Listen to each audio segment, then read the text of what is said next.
नमस्कार, मैं पंडित मनीष अवस्थी, ज्योतिषाचार्य एवं हस्तरेखा विशेषज्ञ।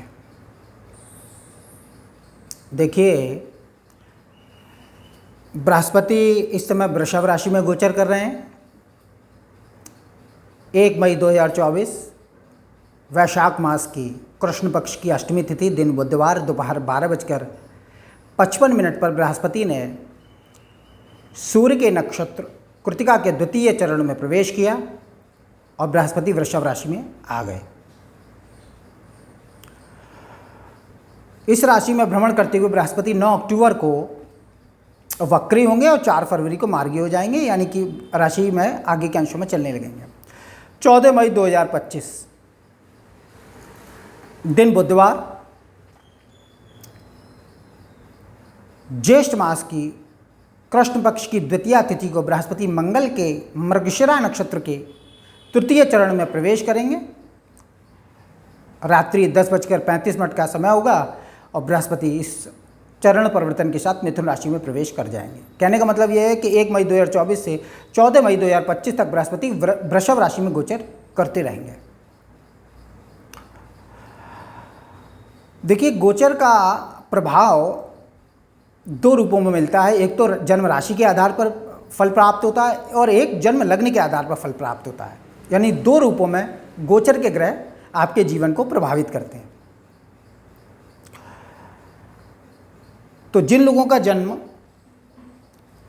सिंह लग्न में हुआ है, उनके बृहस्पति इस समय 10वें भाव में गोचर कर रहे हैं। और जिन लोगों का जन्म किसी भी लग्न में हुआ है, यानी यहाँ पर कोई भी अंक लिखा हुआ है, कोई भी राशि है, मेष है, वृष है, कन्या है, तुला है, मकर, कुंभ है, कोई भी है, परंतु उनका चंद्रमा 5 नंबर पर लिखा हुआ है, तो उनकी जन्म राशि सिंह होगी। यह ध्यान रखिए, मैं नाम राशि नहीं, जन्म राशि की बात कर रहा हूं। तो सिंह लग्न और सिंह राशि के लोगों के लिए बृहस्पति इस समय 10वें भाव में गोचर कर रहे हैं, कर्म के स्थान में गोचर कर रहे हैं।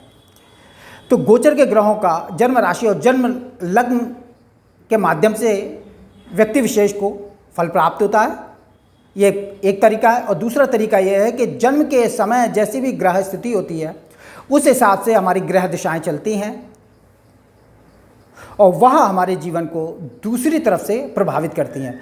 तो व्यक्ति का जीवन एक तरफ गोचर के ग्रहों से प्रभावित होता है, दूसरी तरफ जन्म कुंडली के आधार पर हमें फल प्राप्त होते हैं। तो दोनों रूपों में फल घटित होता है। अब सिंह लग्न और सिंह राशि के लोगों के लिए बृहस्पति 10वें कर्म पिता के स्थान में गोचर कर रहे हैं। सिंह लग्न और सिंह राशि के लोगों के लिए बृहस्पति पंचमेश और अष्टमेश होकर 10वें में गोचर कर रहे हैं। अष्टमेश होने के नाते थोड़ा सा दोष लिए हुए हैं, परंतु पंचमेश होकर कोण के स्वामी होकर 10वें भाव में बैठे हैं। कोण का ग्रह योग कारक होता है, कोण का स्वामी ग्रह योग कारक होता है। बृहस्पति पंचमेश और अष्टमेश होकर 10वें में गोचर कर रहे हैं, तो पिता स्थान से थोड़े से मतभेद उत्पन्न करेंगे इस 1 वर्ष के दशा काल में, गोचर काल में। नौकरी कारोबार के क्षेत्र में कुछ परेशानियां देंगे, कुछ परेशानियां निश्चित रूप से देंगे, परेशानी उत्पन्न करेंगे।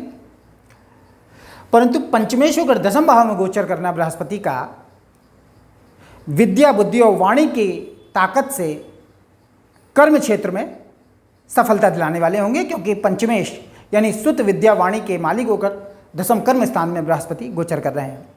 संतान शक्ति के माध्यम से भी कर्म क्षेत्र में सफलता प्राप्त होगी। अष्टमेश होकर 10वें है, आयु की शक्ति बढ़ाएंगे और पुरातत्व शास्त्र का कुछ ज्ञान प्राप्त होगा, यानी ज्योतिष, सामुद्रिक आदि में कुछ ज्ञान की प्राप्ति कराने वाले होंगे। प्राचीन शास्त्रों में कुछ ज्ञान लाभ देने वाले होंगे बृहस्पति 10वें में। मान सम्मान की प्राप्ति कराएंगे। बुद्धि, विद्या, वाणी और संतान के द्वारा कर्म क्षेत्र में मान सम्मान प्राप्त होगा। राज्य पक्ष में कुछ परेशानी के साथ मान सम्मान देने वाले होंगे बृहस्पति। अब बृहस्पति की 10वें भाव में बैठकर पंचम दृष्टि कुटुंब और धन स्थान पर मित्र दृष्टि पड़ रही है। मित्र बुद्ध की राशि पर पंचम दृष्टि से देख रहे हैं। बुद्ध सभी के मित्र माने गए हैं सामान्य फलादेश में। तो कुटुंब पर बृहस्पति की दृष्टि कुटुंब का सामान्य सुख देगी और बुद्धि, विद्या, वाणी के कर्म योग से धन की वृद्धि करने वाले होंगे, क्योंकि धन स्थान पर दृष्टि डाल रहे हैं। धन के कोष में बृहस्पति की दृष्टि धन बढ़ाने वाली होगी, धन का कोष बढ़ेगा। कुटुंब का सामान्य सुख देंगे। वाणी माध्यम से कर्म क्षेत्र में प्रभाव उत्पन्न करेंगे। बृहस्पति की सप्तम दृष्टि चतुर्थ भाव पर यानी माता, भूमि, मकान, वाहन के स्थान पर पड़ रही है, जो मित्र दृष्टि है। मित्र मंगल की राशि में देख रहे हैं तो माता, भूमि, मकान आदि का सुख प्राप्त होगा। वाहन आदि के खरीदने के योग बनेंगे। प्रॉपर्टी खरीदने के योग बृहस्पति दिलाएंगे। कुछ परेशानी के साथ ध्यान रहे, क्योंकि बृहस्पति को अष्टमेश होने के दोष है, इस बात का ध्यान रखिए। अष्टम भाव का स्वामी थोड़ा सा परेशानी देने वाला होता है। तो माता से सुख होगा, मातृस्थान से सुख होगा, धन, भूमि, वाहन खरीदने के योग बनेंगे, इनमें वृद्धि होगी, लेकिन कुछ परेशानी भी रहेगी। अब बृहस्पति नवम दृष्टि से छठे भाव को नीचे दृष्टि से देख रहे हैं। बृहस्पति की शत्रु भाव पर नीचे दृष्टि जा रही है, तो कर्म क्षेत्र में शत्रुओं के द्वारा परेशानी उत्पन्न होगी। शत्रुओं के द्वारा आपके कर्म क्षेत्र में दिक्कतें उत्पन्न की जाएंगी। शत्रु पक्ष परेशानी का कारण बनेगा और कुछ रोग आदि से भी दिक्कत हो सकती है। रोग, ऋण और शत्रु थोड़ा सा परेशानी देने वाले होंगे दशा काल में। तो यह बृहस्पति का गोचर वैसे ओवरऑल कर सिंह लग्न और सिंह राशि के लोगों के लिए अच्छा ही होगा, क्योंकि गोचर में कोई भी शुभ ग्रह अगर कर्म स्थान में गोचर करता है, बृहस्पति जैसा शुभ ग्रह जो धन, भाग्य और संतान के कारक हैं, तो ये आपके कर्म क्षेत्र में वृद्धि करने वाले होंगे।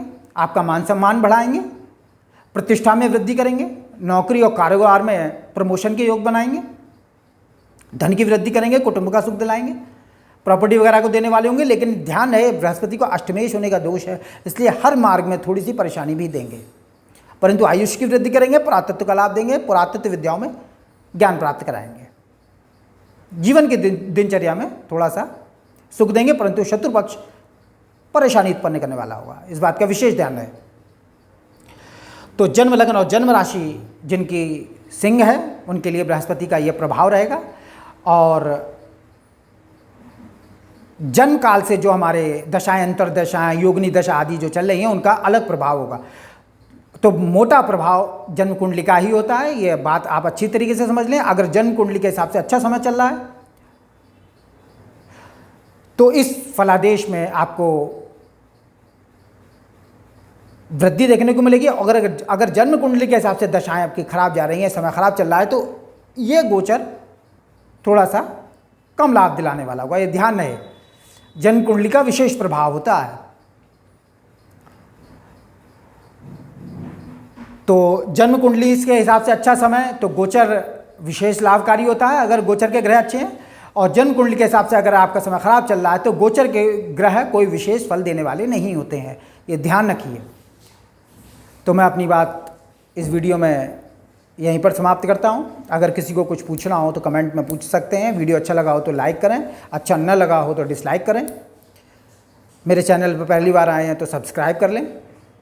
मैं आपके ज्ञानवर्धन हेतु इस तरह की जानकारी भरा वीडियो लाता रहूँगा। और अगर कुछ लोग अपनी जन्म पत्रिका का विश्लेषण करवाना चाहते हैं तो मुझसे मेरे फ़ोन नंबरों पर संपर्क कर सकते हैं, जो आपको डिस्क्रिप्शन में मिल जाएंगे। जन्म पत्रिका का विश्लेषण किसी भी ज्योतिषी से करवाइए, लेकिन करवाइए, क्योंकि जीवन में सब कुछ भाग्य से होता है, ये आप समझ लीजिए। ग्रहाधीनम जगत सर्वम ग्रहाधीना नरावरा सृष्टि रक्षण सहारा सर्वे चापी ग्रहाणु का। पूरा संसार ग्रहों के अधीन है। आपका जीवन ग्रहों की परिधि की मर्यादा को लांघ नहीं सकता, इसलिए जन्म कुंडली का परीक्षण आवश्यक है, वो करवाएं। जानिए कि जन्म कुंडली के हिसाब से हमारा समय कैसा चला और भविष्य कैसा होगा, और गोचर की स्थिति ये आपके सम्मुख है। मैं अपनी बात को यहीं समाप्त करता हूँ। नमस्कार।